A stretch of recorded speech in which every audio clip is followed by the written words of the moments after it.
it's Jessica here, and welcome to our February YouTube hop. This hop's theme is everyday life, so I decided to take an art journal and decorate the cover and have a everyday quote on it. So before I get started, you need to gesso your surface. And gesso is an important step because it's acrylic paint, but it also has a binder to it.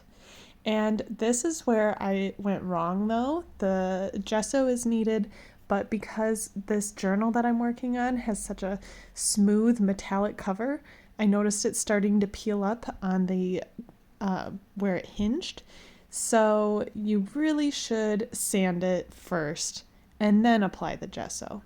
So I applied the gesso and then taking all of it off, and then I'll sand it and then reapply the gesso, and then it should stay. So if you have like any shinier surface or more plasticky surface, just make sure to sand it first. Luckily, Sizzix came out with these sanding blocks, which are perfect for projects like this. If you're working on a more porous surface like chipboard, you don't need to do the sanding. But if it is a shinier surface, you just need a little bit of grit on there, and that will allow the gesso to stick on there better. And you can see now when I'm folding the spine, it's not peeling off anywhere. And I made sure to test this quite a bit before I started painting and putting all the work into it, just to make sure that it's good. And it seemed like it was working out pretty well. So now I grabbed some acrylic paints and started painting, and I wanted a more colorful look, but I'll be honest, I wasn't loving where this was going. So you'll see I completely change the direction soon. But I think having this as an underlayer really added something cool.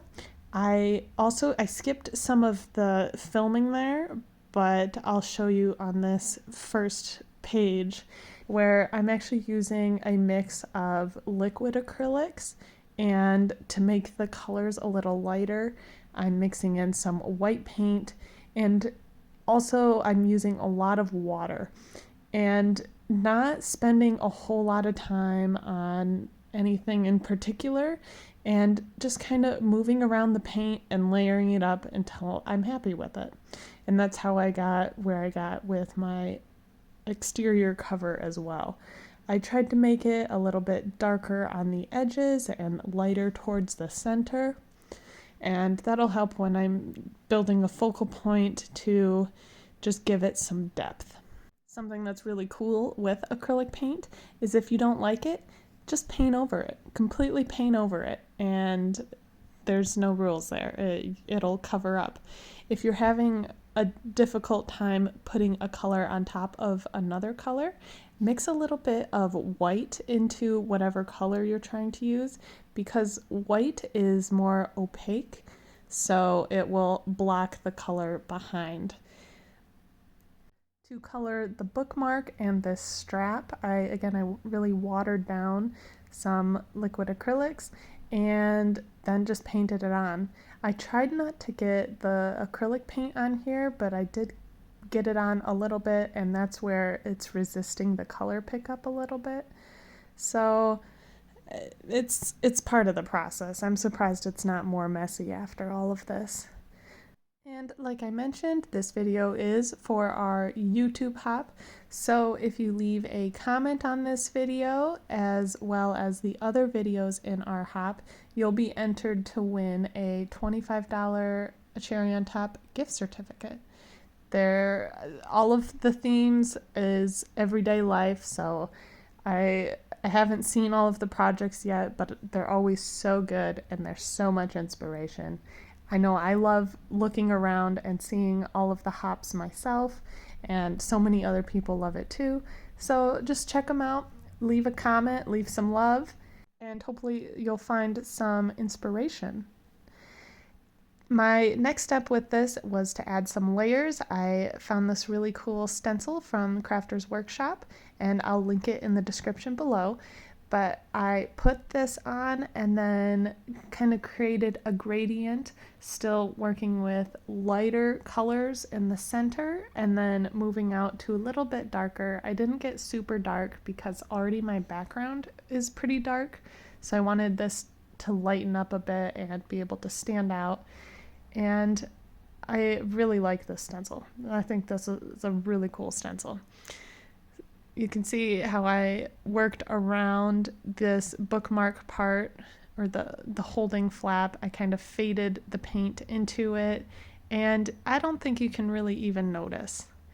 Next, I want to layer again with another stencil, and I'm working with some black paint. And I know some people don't like using black paint, but I think it adds just such a cool punch and some nice contrast to a project. So I'm only doing it around the edges of my design. That way I can still be lighter in the center and I can still work around it.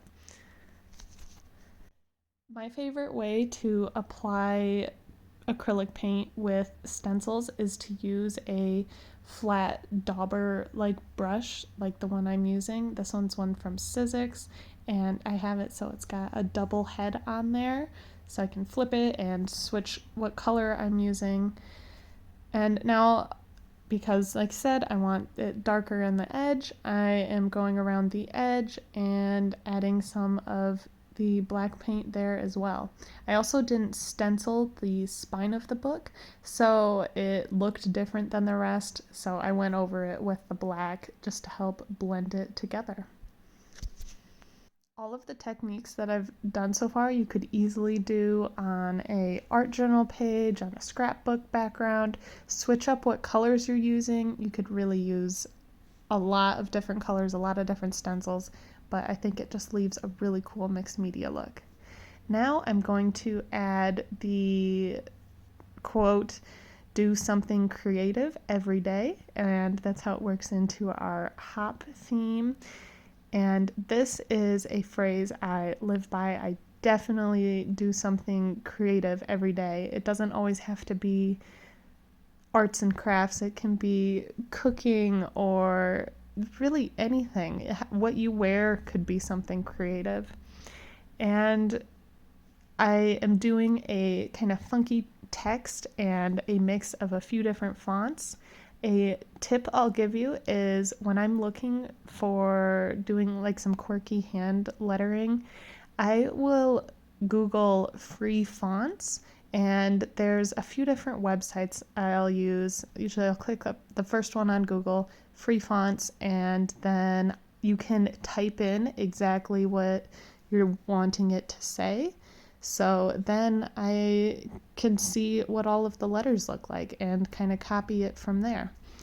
And then I like to add some extra embellishments and make it move around the space a little bit more, add some dots here and there.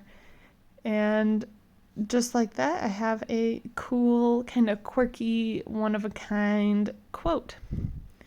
Then, of course, adding some white splatters. I think it really leads to the creative look of it.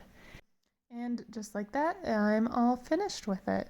I'm really happy with how it came out. It's super fun, and I'm excited to get working in it. Thanks for watching.